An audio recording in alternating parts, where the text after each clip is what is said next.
Linear regression, our tutorial. You started a new topic this week, linear regression, and it is by far my favorite topic. We have quite a few tools we can use in R that will make finding the line of best fit very easy. The example we will focus on will be for the skeletal remains dataset. This is a new dataset that contains quantitative BMI measurements for each skeleton. And we will investigate the linear relationship between the age difference using the Deganji method and the BMI of a skeleton. Again, we will set our working directory, read in the data, and attach the variable names. Let's start with a scatter plot of the data.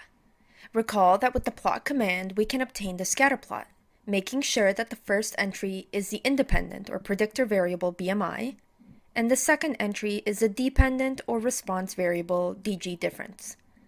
By just looking at the scatter plot, it's hard to try to explain the linear relationship.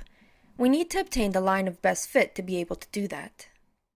For linear regression, we will use the command lm, which stands for linear model. The general form for lm is response tilde predictor. For us, it will be DG difference tilde BMI quant. The lm command will give us the line of best fit, that is the values for the intercept b0 and slope b1. So we can say that the line that best describes the linear trend of this data is y is equal to negative 23.3 plus 0.41x. We will need to save this linear model we have created to be able to use it later on, so we will save it under an appropriate name, linreg. If we want to visualize this line, we can recreate the scatter plot with the plot command as above, and add the line of best fit with the command abline, which takes as an argument the linear model we saved, linreg. In Lecture 7.2, you were also introduced to the coefficient of determination, or R-squared, and the residuals. The residuals can be obtained from the linear model saved, linreg, $residuals.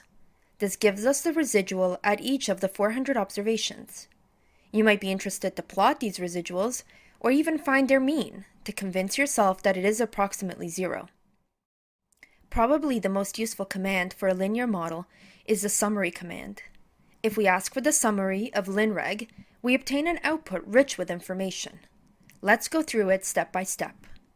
We are reminded of the linear regression formula, which created this output. Below, we have summary statistics for the residuals. Next, we are given the coefficient estimates and test statistics, which you discussed in Lecture 7.3. For the intercept and the slope of the regression line, we are given the estimates B0 and B1, the standard errors of B0 and B1, and a test statistic and associated p-value for the two-sided hypothesis test of whether the coefficient is equal to 0 or not. Some of the bottom statistics might also be of interest to us. We have the standard deviation of the residuals and the degrees of freedom used in the tests. Recall that was n-2. And we also have the coefficient of determination, R-squared. I hope you find the commands you learned here useful. Try them for yourself with the life expectancy dataset.